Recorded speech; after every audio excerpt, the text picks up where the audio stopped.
sa Papa Dudut Stories, ikaw ay hindi nag-iisa.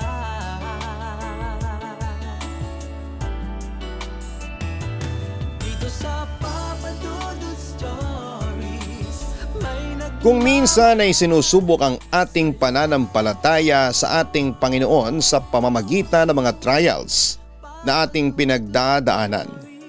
Kapag matindi na ang pagsubok na iyong nararanasan, masasabi mo ba na kaya mong kumapit ng mahigpit sa iyong pananampalataya? Paano kung nawala na ang tiwala mo sa Diyos? Ano-ano nga ba ang maaaring mangyari sa iyo at sa mga taong nakapaligid sa iyo? Dear Papa Dudut, mahirap para sa akin na i-share ang bahagi na ito ng aking buhay dahil ito yung panahon na masasabi ko na sobrang bagsak ako sa pakiramdam ko ay nasa isa akong napakadilim na lugar. Ngunit naisip ko na mas maganda kung may ibang tao na makakarinig nito at baka meron silang aral na mapupulot kahit na papaano. Tawagin niyo na lamang po ako sa pangalan na Axel. 31 years old at isang business owner. Lumaki ako sa pamilya na religious. Aktibo sa simbahan ng mami at daddy ko. Noong bata pa kami ng kapatid ko ay palagi kaming sinasama ng parents namin sa simbahan every Sunday. Tinuruan din nila kami na magdasal palagi kahit na wala kaming gustong hilingin sa Diyos. Naging sakristan pa nga ako noon habang ang kapatid kong si Abby ay naging miyembro ng choir sa church sa lugar namin. Hindi naman ako napipilitan na maging active sa church kasi na-enjoy ko rin yon. Nakaka-meet pa ako ng iba't ibang tao na ang iba ay naging kaibigan ko rin. Iba rin kasi talaga ang pakiramdam kapag malapit ka sa Diyos. Kahit na anong pagsubok ang pagdaanan mo ay makakaya mo at iisipin mo na may dahilan lahat ng nangyayari sa buhay mo. Maganda man yan o hindi. Nang dahil din sa church ay nakilala ko ang babaeng nagpatibok sa puso ko. Si Thea. Nag-organize kasi ng isang youth camp ang aming church at may iba pang kabataan na sumali. Doon ko nakilala si Thea. Unang kita ko pa lamang sa kanya ay attracted na agad ako sa kanya, Papa Dudut. Simple ang ganda ni Thea. Yung habang tinititigan ko siya ay mas lalo siyang gumaganda sa paningin ko. Tapos ay mukha pa siyang mabait at mahinhin. Ganong klase kasi ng babae talaga ang kahinaan ko. Napansin ng mga kaibigan ko na palagi kong tinitingnan si Thea. Kaya tinukso nila ako kay Thea. Sila din ang nagbigay ng number ko kay Thea kasi nahihiya akong gawin yon. Medyo may pagkatorpe kasi ako dati. After ng youth camp ay panayang dasal ko na sana ay mag-text o tumawag si Thea sa akin kahit medyo imposible yon. Hindi ko kasi nakita o naramdaman na interesado si Thea sa akin, Papa Dudut. Pero makalipas ang ilang araw ay naka-receive ako ng text mula kay Thea. Nagpakilala agad siya sa akin. Literal na napatalon ako sa sobrang saya ng time na yon. Doon na nagsimula ang lahat, Papa Dudut. Nagtuloy-tuloy ang text at tawagan namin ni Thea hanggang sa nagkaroon ako ng lakas ng loob na manligaw sa kanya. Pinupuntahan ko siya sa bahay nila at doon ko siya niligawan. Nakilala ko na rin ang buong pamilya niya. Ipinakita ko talaga ang sincere kong nararamdaman para kay Thea. Matagal ang naging panliligaw ko kay Thea at inabot yun ng 2 years. Pero hindi ako sumuko kasi mahal ko talaga siya. Nagbunga naman ang magandang paghihintay ko at sinagot na rin ako ni Thea. Sobrang saya ko ng time na yon lalo na at merong blessing ng both family namin ang relationship namin, Papa Dudut. Dahil sa parehas kaming malapit sa Diyos ni Thea ay nag-click talaga kami. Nang parehas na kaming nagkaroon ng trabaho ay medyo nabawasan ang aming pagkikita. Pero walang kaso yon sa amin. Sinisiguro namin na araw-araw kaming nakakapag-usap kahit sa phone at nakakapagkita kami kahit na once every week. Masasabi ko na napakasaya ng naging relasyon namin ni Thea, Papa Dudut. Botong-boto ang pamilya ko sa kanya and almost perfect na kaming dalawa, pero syempre minsan ay hindi pa rin maiiwasan ang hindi pagkakaintindihan na naaayos din naman kaagad. Kapag may tampuhan kami ay nagpapalamig muna kami at pagkatapos ay saka namin pinag-uusapan. Nang maging kami na ni Thea ay nasa utak ko na siya ang babaeng gusto kong pakasalan. Siya na ang gusto kong maging ina ng mga magiging anak ko at makakasama ko siya habang buhay. Gusto ko na ngang mag-propose sa kanya noon, pero dahil sa medyo bata pa kami ay inisip ko na hindi pa yon ang tamang oras. Dapat ay stable na ako at meron na akong sariling bahay. Naniniwala kasi ako na sa pagpapakasal ay hindi lamang ang feeling ang dapat na i-consider, kundi pati na rin ang kahandaan ninyong dalawa sa buhay na may isang pamilya. Kaya nagsumikap ako sa pagtatrabaho. Nag-loan ako ng pera at nagsimula akong magtayo ng business na matagal ko nang gustong magkaroon. Grabe ang suporta ni Thea sa akin sa business ko na yon, Papa Dudut. Malaki ang naging parte niya upang lumakas yon at nagagawa niya yon kahit na meron siyang sariling trabaho. Nang naging okay at stable na ang negosyo ko ay doon na ako bumili ng lupa at nagsimulang magpatayo ng sarili kong bahay kahit paunti-unti. Mas okay na ang may nasisimulan kaysa sa wala kahit mabagal ang proseso. Ganon ang paraan ko ng pag-iisip. Habang pinapagawa ko ang bahay na yon ay wala akong ibang nasa isip kundi yun na ang magiging bahay namin ni Thea kapag kinasal na kaming dalawa. Nang malapit nang matapos ang bahay ko ay nag-propose na ako kay Thea. Sinakto ko yon sa ika-6 na anniversary namin ni Thea. Hindi naman ako nabigo at nag-yes si Thea sa akin, Papa Dudut. Pakiramdam ko ng panahon na yon ay naka-align ng maayos ang lahat ng nangyayari sa buhay ko dahil ginawa kong sentro ng buhay ko ang Diyos. Kahit sa relationship namin ni Thea ay siya rin ang nasa gitna. Mas lalo ko pa ngang ginawang magpursige sa pagninegosyo para paghandaan ang kasal namin ni Thea. Kahit sinabi niya na ang gusto niya ay simpleng kasalan lamang, gusto ko pa rin ibigay ang wedding day na deserve ni Thea. Gusto ko na kapag naaalala niya ang araw ng kasal namin ay palagi siyang napapangiti. Wala na akong nasa isip noon kundi si Thea ang makakasama ko hanggang sa aking huling hininga. Kaunting buwan na lang ay matatapos na ang bahay na pinapatayo ko para sa amin. Ngunit kung kailan malapit na ako sa rurok ng aking kasiyahan ay bigla akong bumagsak. Na-invite kami noon sa kasal ng pinsan ni Thea sa medyo malayong lugar. Dahil isa kami sa abay ay maaga kaming nagpunta doon. Biniro pa nga kami ng ilang kamag-anak ni Thea na susunod na kami na ikakasal. Malapit na po, tinatapos ko lang po yung bahay namin ni Thea, ang sabi ko sa isang tita ni Thea. Maganda yan, dapat ready kayo at planchado na ang lahat bago kayo ikasal. Nakakatuwa na ikaw ang magiging asawa nitong pamangkin ko. Ang swerte ni Thea sa iyo kasi may direksyon ang buhay mo, tura ng tita ni Thea. Maswerte naman po ako kay Thea, tita. Maraming reason para magpasalamat ako sa Diyos. Kasi ibinigay niya si Thea sa akin, nakangiti kong wika. Totoo naman yon, Papa Dudut. Sobrang thankful ako sa Diyos kasi pinakilala niya si Thea sa akin. Dahil kay Thea ay na-experience ko na mahalin ng totoo at tapat. Kaya wala na akong dahilan para magduda na si Thea talagang nakalaan para sa akin. Sa reception ay isang masamang balita ang natanggap ni Thea mula sa kapatid niya. Inatake kasi sa puso ang lolo niya at dinala sa ospital. Sobrang close si Thea sa lolo niya kaya alam ko kung gaano kalaki ang pag-aalala niya ng mga sandaling yon. Mag-i-stay pa sana kami doon sa reception ng mas matagal pero dahil sa emergency ay nagpaalam na kami. Naunawaan naman kami ng ikinasal. Pero nang paalis na kami ay hinabol kami ng tita ni Thea at pinigilan niya kami na umalis. Ang sabi niya hindi niya alam kung namamalik mata lamang siya.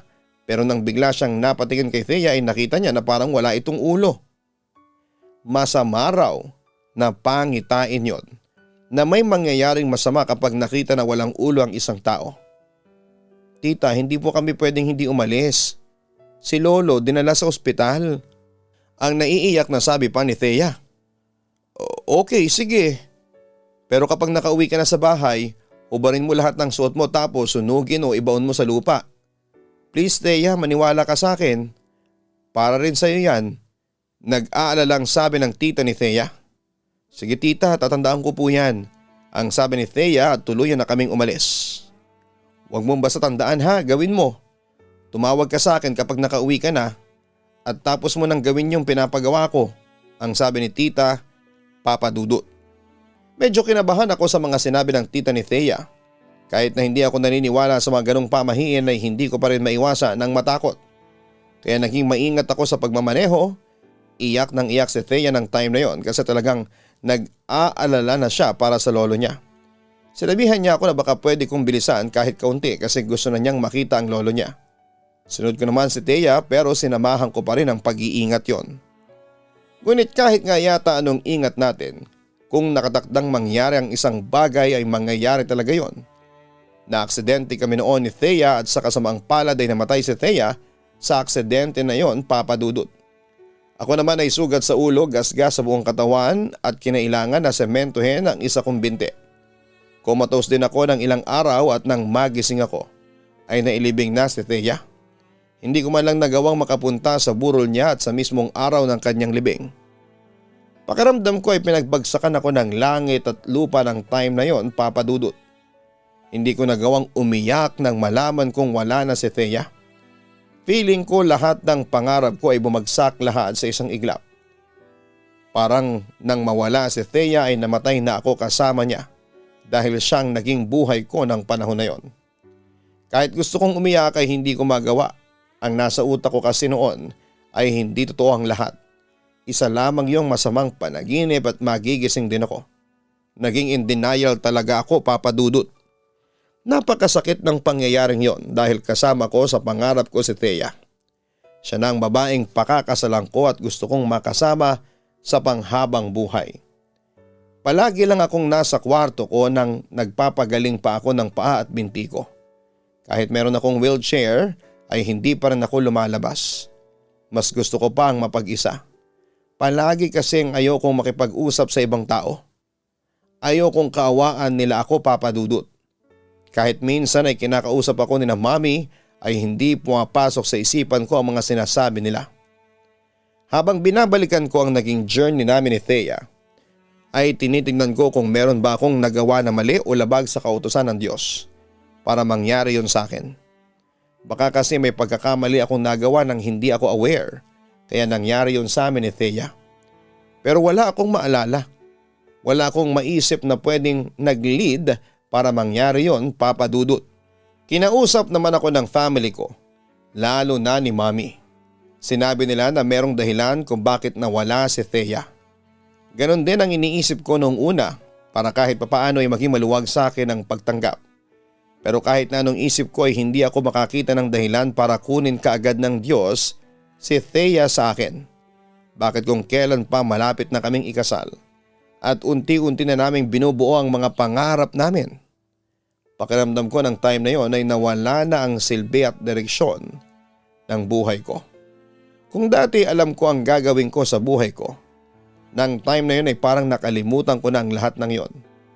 Nakalimutan ko na kung paano ang mangarap at kung ako lang sana ang masusunod ay mas gugustuhin ko na lamang din na mamatay kagaya ni Thea. Nang simulan kong i-question ng reason ni God sa pagkawala ni Thea ay nawala na rin ako ng faith sa kanya ng paunti-unti. Kung dati palagi akong naniniwala na lahat ng nangyayari sa buhay ko ay may dahilan, hindi ko talaga makita ang dahilan ng pagkamatay ni Thea. Nagalit ako sa Diyos noon at kinalimutan ko na ang pagdarasal sa kanya. Nasabi ko rin sa sarili ko na bakit pa ako magdarasal kung hindi rin naman nagkakaroon ng katuparan. Lalo na kung isa talaga sa ipinagdarasal ko ay ang maging magkasama kami ni Thea sa panghabang buhay. Alam ko na may mga taong magsasabi na mababaw ang dahilan ng galit ko sa Diyos. Alam ko namang mali ang nararamdaman ko pero that time ay yun talaga ang nararamdaman ko, Papa Dudut. Unang beses din na may nawalang tao na sobrang mahalaga at malapit sa puso ko. Kaya sobrang sakit talaga noon para sa akin. Isang araw ay pumasok si Mami sa kwarto ko para ipaalam sa akin na na-invite niya ang ilang ka-church niya para ipag-pray over ako.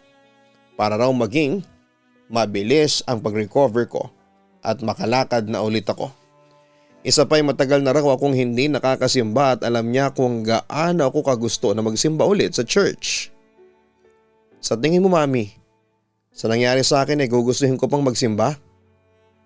Saka bakit di niyo muna ako sinabihan bago kayo nagpapunta rito ng mga tao para ipagdasal ako?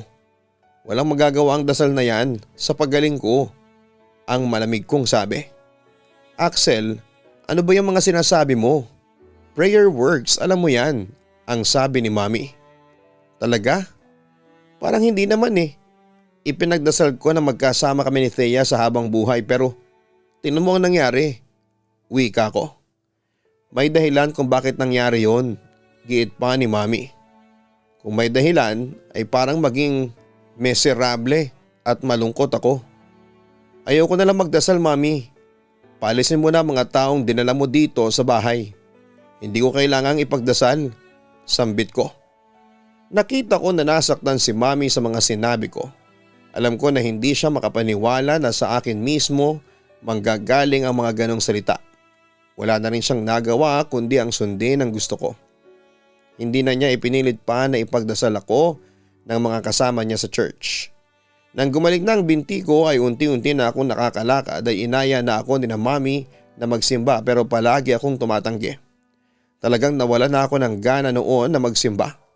Tuluyan ko nang tinalikuran ang Diyos na dati kong pinapaniwalaan. Bukod pa roon ay marami na rin akong napabayaan. Ang sarili ko at aking negosyo. Unti-unting bumagsak ang business ko hanggang sa mas pinili ko na lamang na isarado yon. Kasi hindi ko na kayang i-manage ng maayos kagaya noon. Literal na naging palamunin ako sa bahay namin ng panahon na yon, Papa Dudut. Ang ginagawa ko lang noon ay ang matulog at kumain. Kahit ang paglabas ng bahay ay kinakatamaran ko na.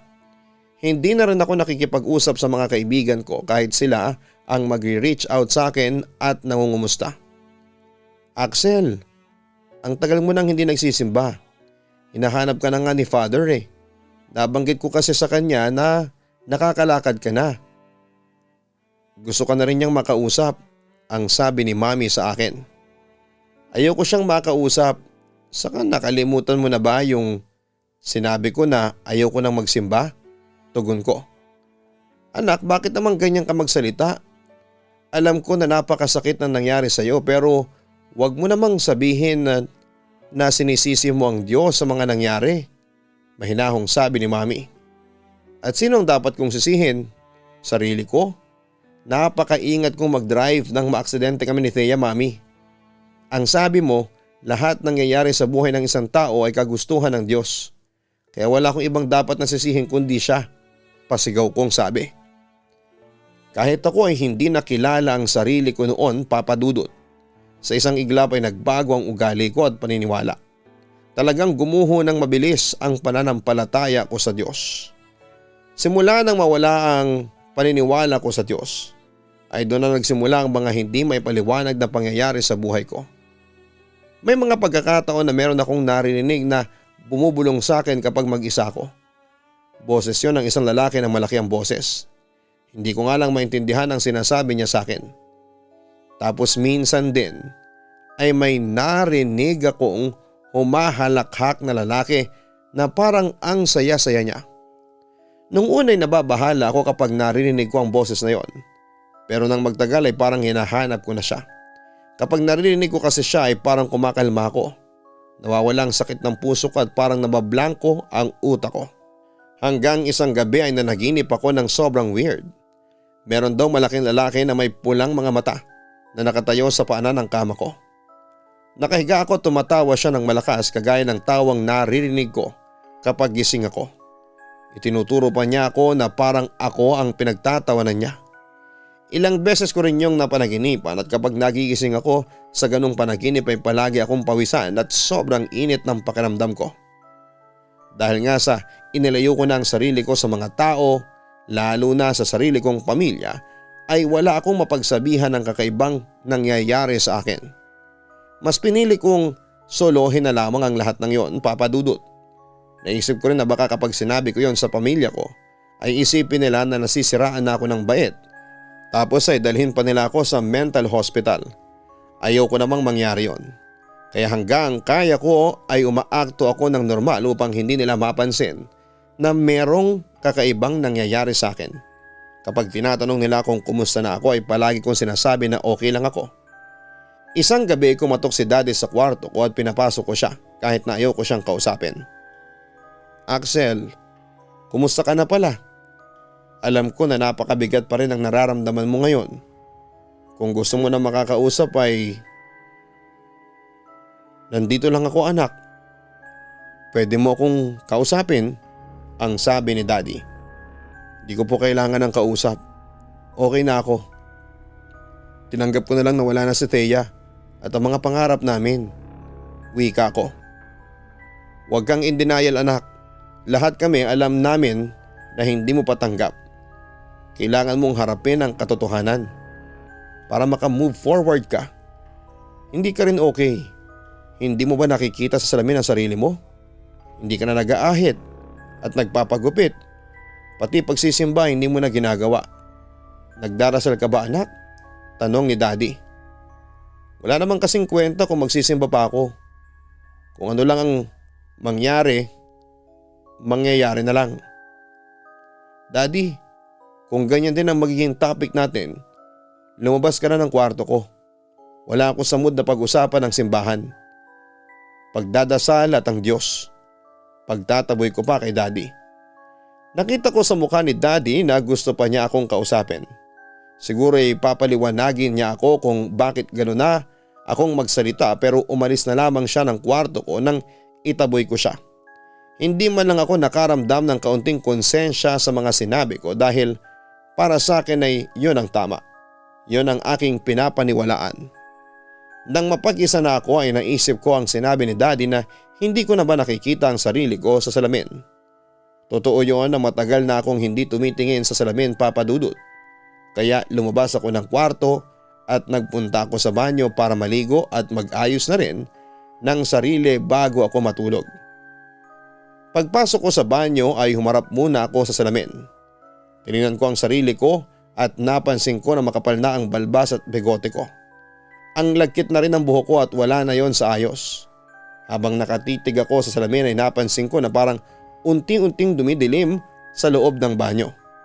Nang tingnan ko ang bumbilya ay okay naman yon, kaya nakapagtataka kung paanong medyo dumilim sa banyo.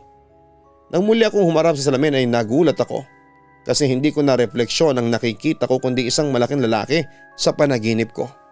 Yung parang anino na may mapupulang mga mata. Sino ka? Gulat at takot kong tanong. Bakit ka pa maliligo? Para saan pa? Hindi ka naman lumalabas ng bahay ninyo. Kahit nga sa kwarto mo ay bibihira kang lumabas. Hayaan mong ganyan ang itsura mo, sabi ng lalaki na may malaking boses. Unti-unting lumapit ang mukha ng lalaki na parang lalabas na siya sa mismong salamin. Napasigaw ako sa sobrang takot, Papa Dudut. Napaatras ako at natumba ako. Tumamang likod ko sa pinto ng banyo at hindi ko alam kung totoo ba ang nakita ko o hallucination lamang yon. Dahil sa napakaraming negatibong bagay na tumatakbo sa utak ko. Maya-maya ay kinakatok na ako ni na Daddy at Mommy. Tumayo ako kahit para akong tinakasan ng lakas. Binuksan ko ang pinto at agad na tinanong ng parents ko kung anong nangyari sa akin. May lalaki sa salamin. Kinakausap niya ako. Turang ko sa nanginginig na boses. Sinong lalaki? Ang naguguluhang tanong ni Mommy. Pumasok si Daddy sa banyo upang tignan ang salamin. Wala namang lalaki rito eh. Sarili ko lang ang nakikita ko, ang sabi ni Daddy. Meron. May lalaki dyan kanina. Ang pula ng mga mata niya. Giit ko. Axel, imposibleng magkaroon ng lalaki sa salamin. Kung haharap ka man doon, sarili mo lang ang makikita mo. Paliwanag pa ni Daddy. Hindi, ibang nakita ko. Mapula ang mata niya. Sigaw ko. Niyakap ako ni Mommy ng mahigpit para pakalmahin ako, pero itinulak ko lamang siya palayo. Sinabi ko na kung hindi sila maniniwala sa akin ay mas mabuti pang huwag na lamang nila akong kausapin habang buhay. Nagkatinginan sina mami at daddy. Naramdaman ko na sa klase ng tingin nila sa isa't isa ay para bang sinasabi nila na nagsisinungaling ako at baka nawawala na ako sa katinuan. Doon na ako nagalit. Sinabi ko sa kanila na alam kong iniisip nila na nababaliw ako. Sinabi ko na kung ayaw nilang maniwala sa akin ay hindi ko sila pipilitin basta sigurado ako sa mga nakita ko, Papa Dudut. Hindi ko na tinuloy ang pagligo at bumalik na ako sa kwarto ko. Inisip ko ang nangyari at mas lalong nagulo ang utak ko. Wala kasi akong ideya kung bakit yon nangyayari sa akin at kung totoo man ang lalaking yon, sino siya at bakit siya nagpapakita sa akin. Sigurado rin ako na siya rin ang napapanaginipan kong pinagtatawanan ako. Simula nang mangyari yon ay mas lalong nagulo ang utak ko, Papa Dudut. Mas nagiging malinaw ang panaginip ko sa nilalang na yon. Kapag bumubulong naman siya sa akin ay mas malakas na ang boses niya at naiintindihan ko na siya. Ang sinasabi niya ay tuluyan ko ng kalimutan ng Diyos dahil pinabayaan na ako ng Diyos. Hindi raw tinutupad ng Diyos ang ipinagdarasal ko kaya walang silbi na magdasal pa ako. Sa panaginip ko ay sinasabi niya nakakampi ko siya at hindi ko siya kalaban. Siya raw ang tutupad sa lahat ng ipinagdarasal ko kung maniniwala at sasamba ako sa kanya. Sangayon daw siya sa unti-unti kong pagtalikod sa Diyos. Pakiramdam ko ay nakahanap ako ng kakampi at makakaintindi sa akin sa nilalang na yon, kahit na hindi ako sigurado kung totoo ba siya o likha lamang ng aking imahinasyon. Pakiramdam ko ay meron akong isang kaibigan na ako lang ang nakakakita kahit sa panaginip lang. Alam ko kasi na kapag sinabi ko yon sa mga magulang ko, wala na akong pananampalataya sa Diyos sa iba na ang magiging tingin nila sa akin. Nang time na nangyari yon ay hindi ko na naiisip na baka nasisiraan na ako ng ulo dahil masyadong dinidibdib ko ang pagkawala ni Thea. Pero ngayon kapag binabalikan ko ang pangyayaring yon ay natatanong ko na rin ang sarili ko na baka nga nasisiraan na ako ng katinuan. Pero dahil sa parang nasa madilim na lugar ang utak ko at puso ko ng time na yon ay hindi yon sumagi sa isipan ko. Sa paglipas na mga araw ay mas lalong lumala ang mga nangyayari sa akin, Papa Dudut. May mga pagkakataon na nagigising ako ng madaling araw, sobrang init sa kwarto noon. Tapos ay palagi kong nararamdaman na meron akong kasama kahit na ako lang mag-isa. Dumating na rin sa point na meron akong nakikitang silhouette ng isang malaking lalaki na palaging nakatayo sa may paanan ko. Nananaginip ako na kinakausap ako ng nilalang na yon. At binubuyo niya ako na huwag nang maniwala pa sa Diyos. Mas magiging maganda raw ang takbo ng buhay ko kung tuluyan ko nang ititigil ang pagdarasal. Naisip ko na tama siya, Papa Dudut. Ano pa nga ba ang silbi ng pagdarasal kung hindi rin naman magkakaroon ng katuparan ng ipinagdarasal ko? Kung hindi na ako magdarasal ay wala na akong expectation sa mga mangyayari sa buhay ko. That time ay talagang nawala na ako ng gana sa buhay ko, Papa Dudut. Pakiramdam ko ay hinihintay na lamang na mamatay ako kagaya ni Thea. Talagang ang lakas ng ibinagsak ko nang mawala siya sa buhay ko. Isang araw hindi ko ina-expect na dadalawin ako ng dalawa kong kaibigan na sina Anjo at Oli. Si Mami ang nagpapasok sa kanila sa kwarto ko kahit na wala akong permiso sa kanila. Inawin ni Anjo ang kurtinang nakatakip sa bintana kasi ang dilim ng kwarto. Kinausap nila akong dalawa at inaya nila ako na lumabas para malibang ako pero tumanggi ako. Pinilit pa nila ako pero kahit na anong pilit nila ay hindi nila ako napapayag sa gusto nila, Papa Dudut. Bro, alam namin na malungkot ka pa rin sa pagkawala ni Thea. Pero hindi mo dapat itigil ang buhay mo. Yung business mo sayang eh. Marami pang pwedeng mangyari sa iyo after this, ang sabi pa ni Oli. Kaya nga bro hindi lang ikaw ang namatayan. Yung iba nga dyan kahit na wala ng maraming mahal sa buhay nag-move forward pa rin. Dugtong pa ni Anjo. Ano bang alam ninyo sa nararamdaman ko? Bakit nakikialam kayo sa kung ano ang dapat kong gawin sa pagkawala ni Thea? Seryoso kong tanong. Pasensya ka na bro. Hindi ko intensyon na ma-offend ka. Paghingi ng tawad ni Anjo. Habang nagsasalita si Anjo ay merong bumubulong sa akin. Inuutusan niya ako na saktan si Anjo dahil sa sinasabi nito sa akin. Paulit-ulit ang bulong na para bang hindi siya titigil hanggat hindi ko ginagawa ang gusto niyang gawin ko, Papa Dudut. Hanggang sa naging matalim ang tingin ko kay Anjo at sa pagkakataon na yun ay parang gusto ko na siyang patayin. Napansin ni na Anjo ang tingin ko kaya nagpaalam na sila. Hindi na ako nagsalita at sinunggabang ko si Anjo at sinakal ko siya hanggang sa matumba siya sa may sahig. Nang nasa ibabaw na niya ako ay mas hinigpitan ko pa ang pagkakasakal ko sa kanya. Pakiramdam ko ng oras na yun ay merong sumasanib sa akin at nagkaroon ako ng kakaibang lakas. Sinubukan akong awatin ni Oli pero wala siyang nagawa. Itinulak ko siya at sinagawan na kung makikialam siya ay madadamay din siya sa galit ko. Agad namang lumabas si Oli sa kwarto para humingi ng tulong. Ako naman ay hindi pa rin tinigilan si Anjo at hindi ako nakontento sa pagsakal sa kanya. Paulit-ulit ko siyang pinagsusuntok sa mukha niya. Doon na dumating sina Mami at Daddy kasama si Oli. Pinagtulungan nila akong awatin hanggang sa mailayo nila ako kay Anjo. Para na akong isang mabangis na hayop sa pagkakataon na yon, Papa Dudut. Kahit hawak na nila ako ay nagwawala pa rin ako at nagpupumilit akong makawala pa para saktan si Anjo. Hindi pa rin kasi tumitigil ang bumubulong sa akin at paulit-ulit niyang sinasabi na patayin ko si Anjo.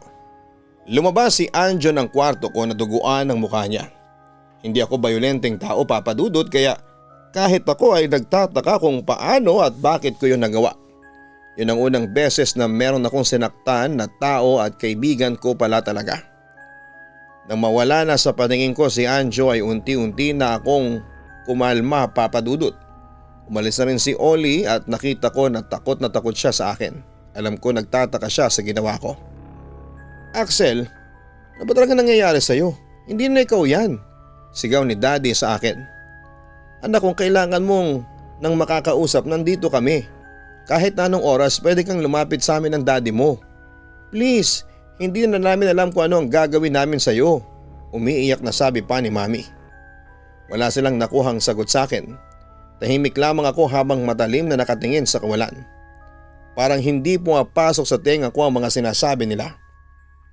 Sinabi ko sa kanila na ayokong may bumibisita sa akin kaya sa susunod na meron akong kakilala na gusto akong makausap sa bahay ay huwag na nilang subukan papasukin sa kwarto ko. Kasi alam nila ang pwedeng mangyari. After ng pangyayaring yon ay naramdaman ko na nagkaroon na rin ng takot sa akin ang buong pamilya ko. Lalo na ang kapatid ko na dati kinakausap ako kahit papaano. Pero simula noon ay umiiwas na siya sa akin, Papa Dudut. Hindi na rin ako pinipilit ni na Mami na magsimba. Dati kapag magpupunta sila sa church ay inaaya pa nila ako kahit na alam nilang hindi ako sasama. Pero dumating ang time na hindi na sila nag-aabala na ayain pa ako. Mayroong malit na altar sa kwarto ko at isang gabi ay nilabas ko yon. Ikinalat ko sa labas ng kwarto ko ang mga nakalagay doon. Pakiramdam ko kasi sumasakit ang ulo ko kapag tinitingnan ko ang altar. Kinabukasan ng umaga ay naabutan ko si Mami na nililigpit ang mga nilabas ko at hindi na siya nagsalita nang makita ko. Pero nakita ko ang lungkod sa mata niya. Lalagpasan ko sana si Mami pero bigla siyang nagsalita. Tinanong niya kung wala na ba talaga akong tiwala sa Diyos. Nalulungkot daw siya sa nangyayari sa akin. Oo, naiintindihan daw niya na sobrang sakit para sa akin ang pagkawala ni Thea. Pero sa ganoong pagkakataon ay mas lalo raw dapat lakasan ang pananampalataya sa Diyos. Darating daw ang panahon na malalaman ko rin ang dahilan kung bakit yun nangyari. Wala na akong ganang sumagot pa kaya hindi na ako nagsalita at iniwanan ko na lamang si Mami. Natatandaan ko na madaling araw noon, nagising ako bandang 3:00 at naramdaman ko na sobrang init na naman ang buong kwarto ko kahit pabukas ang aircon. Hindi na ako nagulat nang muli kong makita ang nilalang na yon na naka-Indian seat sa may paanan ko at nakatingin sa akin ang mapupula niyang mga mata. Nakikita ko rin ang malaki niyang ngiti na para bang napakasaya niya sa mga ginagawa ko sa buhay ko. Nakita mo yung altar sa ibaba ng bahay ninyo? Ang sakit sa mata. Sirain mo yun, Axel. Utos sa akin ng nilalang. Hindi pwede. Magagalit si na Mami sa akin. Okay na sa akin na wala ng altar dito sa kwarto ko. Tugon ko. Kulang pa yun, Axel. Sirain mo ang altar na yun at ipakita mo kung gaano ka kagalit sa Diyos nila. Ang sabi ng nilalang sa akin. Sa pagkakataon na yun ay inisip ko ang mga nararamdaman ng mami ko kapag sinira ko ang altar. Alam ko kung gaano kaimportante yon sa mami ko kasi doon siya palaging nagdarasal. Kahit papaano ay may natitira pa rin sigurong kabutihan sa puso ko ng time na yon. Pero hindi ako tinigilan ng nilalang na yon, Papa Dudut.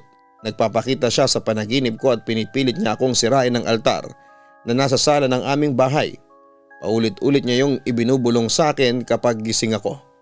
Pakiramdam ko ng time na yon ay hindi siya titigil hanggang hindi ko ginagawa ang gusto niya, Papa Dudut. Sa totoo lang ay kayang-kaya ko na huwag pansinin ang sinasabi niya na dapat kong gawin, kaya lang ay isang madaling araw ay nagising ako na nasa paanan ko na naman ang nilalang na yon. Sinabi niya sa akin na kapag ginawa ko ang gusto niya, na sirain ko ang altar sa bahay, ay ipapakita niya sa akin si Thea. Miss na miss ko na si Thea at lahat ay gagawin ko para makita ko ulit siya.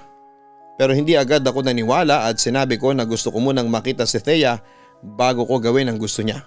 Ang sabi niya ay matulog ako at doon ko makikita si Thea. Nang mawala ng nilalang ay natulog na ako at hindi nga siya nagsinungaling kasi nagpakita si Thea sa panaginip ko. Si Thea ang nagkumbinsi sa akin na sirain ng altar. Yun daw ang pumipigil sa kanya para magpakita siya sa akin.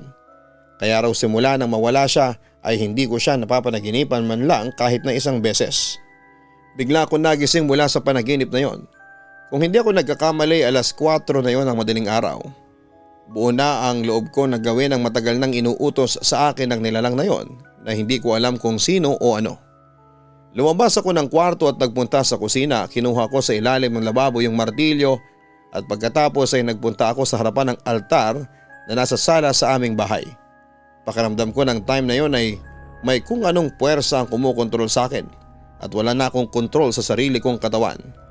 Nang nasa harapan ako ng altar ay nagdilim ang paningin ko at feeling ko ng time na yon ay nakatulog ako. Kaya ang nasa utak ko ay hindi ko tinuloy ang pagsira sa altar. Nang muli akong magkaroon ng balay sa nangyayari sa paligid ko ay matapos akong suntukin ni Daddy sa muka. Nahilo ako at natumba ako sa may sahig. Nakita ko si Mami na umiiyak habang nasa paanan niya ang basag na rebulto ni Mama Mary. Hindi ko alam ang ginagawa ko, hindi ko alam. Nalilito at paulit-ulit kong sabi. Lahat na nga ng mga pagbabago na ginawa mo tinanggap namin, Axel. Pero itong pagsira mo sa altar dito sa bahay ay hindi na. Sumusobra ka na. Oo, nagluluksa ka. Pero hindi yun dahilan para manira ka ng gamit dito. Kung palagi mong sisisihin ng Diyos sa mga nangyayari at wala ka ng paniniwala sa Kanya, lumayas ka sa bahay ko. Matapang na sigaw ni Daddy. Magsasalita pa sana ako pero natigilan ako nang marinig ko ang malakas na halakhak nung lalaki na parang napakasaya niya sa mga nangyari. Napasigaw ako at napatakbo ako kay Mami. Para akong nagkaroon ng kamalayan sa mga nangyayari sa akin at bigla akong umiyak ng umiyak habang nakayakap sa nanay ko. Nagmamakaawa ko sa kanya na dalhin niya ako sa simbahan at ipagdasal ako ng pare. Nang magliwanag na ay sinamahan ako ni Mami at Daddy sa church. Parang ang bigat pa nga ng mga paa ko pagpasok doon na parang may kung anong puwersa na pumipigil sa akin na pumasok. Pinag-pray over ako ng pare at simula noon ay naging magaan na ang pakiramdam ko. Bumalik na rin ako sa pagdarasal at pagpunta sa church. Dahil sa ilang beses kong pakikipag-usap sa pari ng church namin ay naliwanagan ako sa mga nangyari. Oo, masakit na nawala si Thea sa buhay ko sa oras na malapit na kaming ikasal. Pero ipinaunawa sa akin na merong dahilan ng lahat. Hindi ko pa man yon malalaman sa ngayon ay darating ang panahon na maiintindihan ko kung bakit kailangan ko yung pagdaanan. Until now, masakit pa rin sa akin ang pagkawala ni Thea pero tanggap ko nang hindi siya ang nakalaan para sa akin. Tuluyan ko na rin na ibalik ang pananampalataya ko sa Diyos at sa mga salita niya, Papa Dudut. Hindi ko na rin nakikita at naririnig ang nilalang na tila kumukontrol sa isipan ko at nagsasabi sa akin na gumawa ng masama simula nang magbalik loob ako sa Diyos. Siguro nga ay may mga pagkakataon na kapag humihina ang tiwala natin sa ating lumikha, sinasamantala yon ng demonyo para lasunin ang ating kaisipan. Nagpapasalamat pa rin ako sa Diyos na hindi niya ako pinabayaan at hindi niya hinayaan na tuluyang magkasira kami ng pamilya ko dahil sa hindi magagandang bagay na ginawa ko dati. Lubos na nagmamahal, Axel. Maraming masasakit at hindi magandang bagay ang pwedeng mangyari sa bawat isa sa atin. May mga pagkakataon na maitatanong natin sa Diyos kung bakit kailangang mangyari yon at kung kulang pa ba ang ating pananampalataya para dumaan tayo sa isang problema na sa tingin natin ay hindi natin kaya. Ngunit tandaan natin na mas kailangan nating mas patatagin ang ating tiwala sa Diyos sa kabila ng mga pagsubok na ating pinagdadaanan.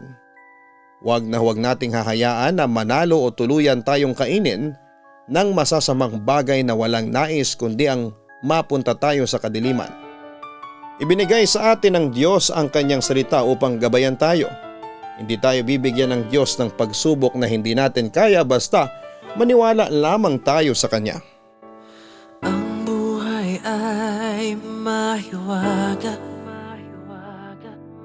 laging may lungkot at saya. Sa Papa Dudut Stories, laging may karamay ka.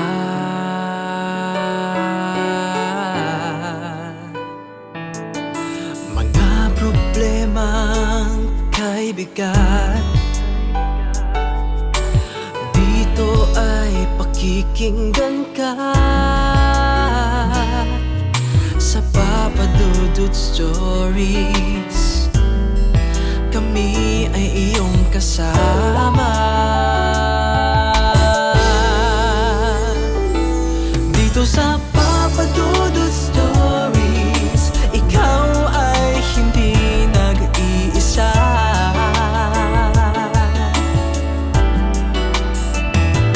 Dito sa Papa Dudut Stories, may nagmamahal sa'yo. Papa Dudut Stories, Papa Dudut Stories, Papa Dudut Stories.